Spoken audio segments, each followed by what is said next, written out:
पति की हत्या करने वाली पत्नी की खुली पोल। कभी भी कोई रात आदमी के लिए इतनी भारी हो जाती है कि उसे काटना मुश्किल हो जाता है। दोस्तों, अगर चैनल पर नए हो तो सब्सक्राइब करें। जयलक्ष्मी गुरव के लिए भी वह रात ऐसी ही थी। उस पूरी रात वह पल भर के लिए भी नहीं सो सकी थी। कभी वह बिस्तर पर करवटें बदलती तो कभी उठकर कमरे में टहलने लगती। उसके मन में बेचैनी थी तो आंखों में भय था। एक एक पल उसे एक एक साल के बराबर लग रहा था। किसी अनहोनी की आशंका से उसका दिल कांप उठता था। सवेरा होते ही जयलक्ष्मी बेटे के पास पहुंची और उसे झकझोर कर उठाते हुए बोली, तुम यहाँ आराम से सो रहे हो और तुम्हारे पापा रात से गायब हैं। वह रात में गए तो अभी तक लौट कर नहीं आए हैं। वह घर से गए थे तो उनके पास काफी पैसे थे, इसलिए मुझे डर लग रहा है कि कहीं उनके साथ कोई अनहोनी तो नहीं घट गई। जयलक्ष्मी बेटे को जगाकर यह सब कह रही थी तो उसकी बातें सुनकर उसकी नंद भी जाग गई, जो बेटे के पास ही सोई थी। वह भी घबरा कर उठ गई। आंखें मलते हुए उसने पूछा, क्या हुआ भाभी, भैया कहाँ गए थे, जो अभी तक नहीं आए? लगता है तुम रात में सोई भी नहीं हो। बेटा उठा और पिता की तलाश में जगह जगह फोन करने लगा, लेकिन उनका कहीं पता नहीं चला। उसके पिता विजय कुमार गुरव के बारे में भले पता नहीं चला, लेकिन उनके गायब होने की जानकारी उनके सभी नाते रिश्तेदारों को हो गई। इसका नतीजा यह निकला कि ज्यादातर लोग उनके घर आ गए और सभी उनकी तलाश में लग गए। 38 साल के विजय कुमार महाराष्ट्र के सिंधुदुर्ग जिले की तहसील सावंतवाड़ी के गांव भरगांव के रहने वाले थे। उनका भरा पूरा शिक्षित और संपन्न परिवार था। सीधे साधे और मिलनसार स्वभाव के विजय कुमार गढ़हिंग्लज के एक कॉलेज में अध्यापक थे। अध्यापक होने के नाते समाज में उनका काफी मान सम्मान था। गांव में उनका बहुत बड़ा मकान और काफी खेती की जमीन थी। लेकिन नौकरी की वजह से उन्होंने गढ़हिंग्लज में जमीन खरीद कर काफी बड़ा मकान बनवा कर उसी में परिवार के साथ रहने लगे थे। इस तरह के आदमी के अचानक गायब होने से घर वाले तो परेशान थे ही, नाते रिश्तेदारों के अलावा जान पहचान वाले भी परेशान थे। सभी उनकी तलाश में लगे थे। काफी प्रयास के बाद भी जब उनके बारे में कुछ पता नहीं चला तो सभी ने एक राय होकर कहा कि अब इस मामले में पुलिस की मदद लेनी चाहिए। इसके बाद विजय कुमार का बेटा कुछ लोगों के साथ थाना गढ़हिंग्लज पहुंचा और थाना प्रभारी को पिता के गायब होने की जानकारी देकर उनकी गुमशुदगी दर्ज करा दी। ये 7 नवंबर 2017 की बात है। पुलिस ने भी अपने हिसाब से विजय कुमार की तलाश शुरू कर दी, लेकिन पुलिस की इस कोशिश का कोई सकारात्मक परिणाम नहीं निकला। पुलिस ने लापता अध्यापक विजय कुमार की पत्नी जयलक्ष्मी से भी विस्तार से पूछताछ की। जयलक्ष्मी ने पुलिस को जो बताया, उसके अनुसार रोज की तरह उस दिन कॉलेज बंद होने के बाद 7 बजे के आसपास वह घर आए तो नाश्ता पानी करके कमरे में बैठकर पैसे गिनने लगे। वे पैसे शायद फीस के थे, जिन्हें अगले दिन कॉलेज में जमा कराने थे। पैसे गिनकर उन्होंने पैंट की जेब में वापस रख दिए और लेट की टीवी देखने लगे। पुलिस ने विजय कुमार के बारे में पता करने के लिए अपने सारे हथकंडे अपना लिए, पर उनकी कोई जानकारी नहीं मिली।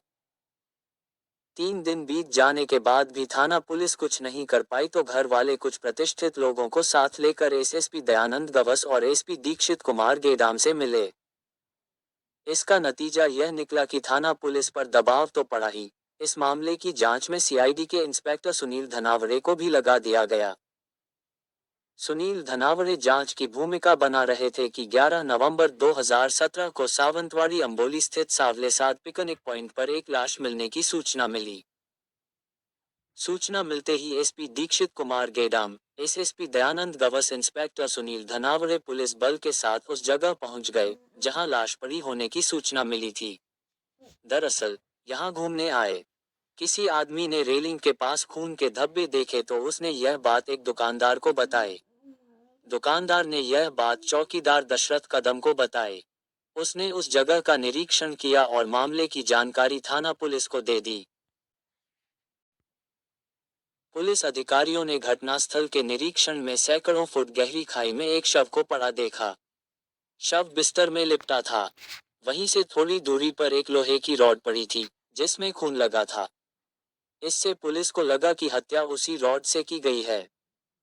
पुलिस ने ध्यान से घटनास्थल का निरीक्षण किया तो वहां से कुछ दूरी पर कार के टायर के निशान दिखाई दिए। इससे साफ हो गया कि लाश को कहीं बाहर से लाकर यहाँ फेंका गया था। पुलिस ने रॉड और बिस्तर को कब्जे में लेकर लाश को पोस्टमार्टम के लिए भिजवा दिया। सीआईडी इंस्पेक्टर सुनील धनावरे विजय कुमार गुरव की गुमशुदगी की जांच कर रहे थे, इसलिए उन्होंने लाश की शिनाख्त के लिए जयलक्ष्मी को सूचना देकर अस्पताल बुला लिया। लाश की स्थिति ऐसी थी कि उसकी शिनाख्त आसान नहीं थी। फिर भी कदकाठी से अंदाजा लगाया गया कि वह लाश विजय कुमार गुरव की हो सकती है। चूंकि उनके घर वालों ने संदेह व्यक्त किया था, इसलिए पुलिस ने लाश की पुख्ता शिनाख्त के लिए डीएनए का सहारा लिया। जिस बिस्तर में शव लिपटा था उसे जयलक्ष्मी को दिखाया गया तो उसने उसे अपना मानने से इनकार कर दिया। भले ही लाश की पुख्ता शिनाख्त नहीं हुई थी, लेकिन पुलिस उसे विजय कुमार की ही लाश मानकर जांच में जुट गई। जिस तरह मृतक की हत्या हुई थी, उससे पुलिस ने अंदाजा लगाया कि यह हत्या प्रेम संबंधों में हुई है। पुलिस ने विजय कुमार और उनकी पत्नी जयलक्ष्मी के बारे में पता किया तो जानकारी मिली कि विजय कुमार और जयलक्ष्मी के बीच संबंध सामान्य नहीं थे। ये जानकारी मिलने के बाद सुनील धनावरे समझ गए कि विजय कुमार के गायब होने के पीछे उनकी पत्नी जयलक्ष्मी और उसके प्रेमी सुरेश का हाथ है। उन्हें डीएनए रिपोर्ट का इंतजार था, क्योंकि उससे निश्चित हो जाता कि वह लाश विजय कुमार की ही थी। पुलिस डीएनए रिपोर्ट का इंतजार कर ही रही थी कि पुलिस की सरगर्मी देखकर जयलक्ष्मी अपने सारे गहने और घर में रखी नकदी लेकर सुरेश चौथे के साथ भाग गई। दोनों के इस तरह घर छोड़कर भाग जाने से पुलिस को शक ही नहीं, बल्कि पूरा यकीन हो गया कि विजय कुमार के गायब होने के पीछे इन्हीं दोनों का हाथ है। पुलिस सुरेश चौथे और जयलक्ष्मी की तलाश में जुट गई।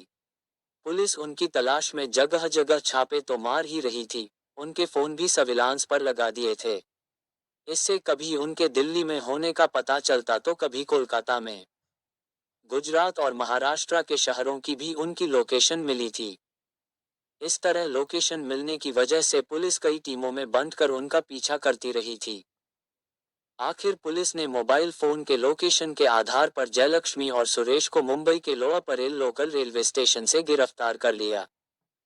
उन्हें थाना गढ़हिंग्लज लाया गया, जहां एसएसपी दयानंद गवस की उपस्थिति में पूछताछ शुरू हुई।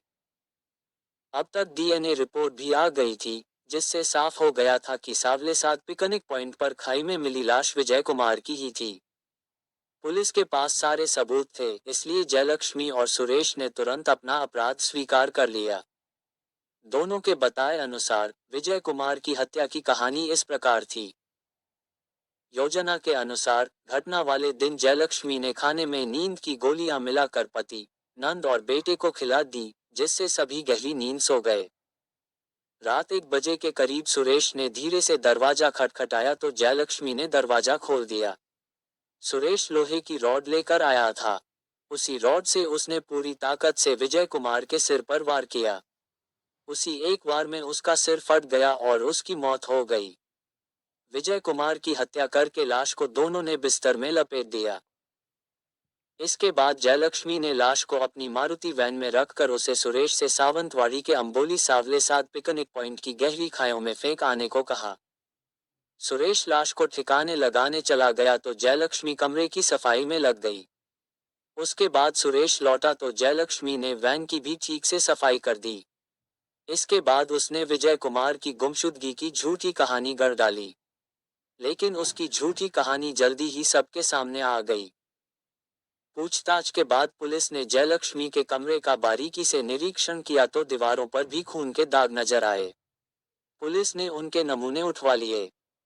इस तरह साक्ष्य एकत्र करके पुलिस ने दोनों के खिलाफ हत्या का मुकदमा दर्ज कर अदालत में पेश किया, जहां से उन्हें जेल भेज दिया गया। दोस्तों, वीडियो को लाइक और चैनल को सब्सक्राइब जरूर कर लीजिए। धन्यवाद।